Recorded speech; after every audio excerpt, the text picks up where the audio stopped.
তোমার রব কে?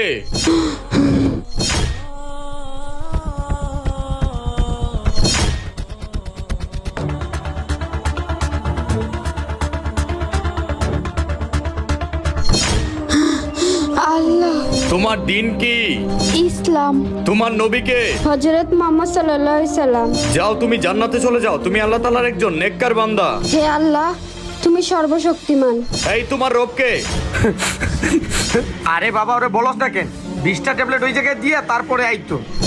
এই বন্ধু, আজান তো পড়ে গেছে, চল দুই বন্ধু মিলে নামাজটা পড়ে আসি।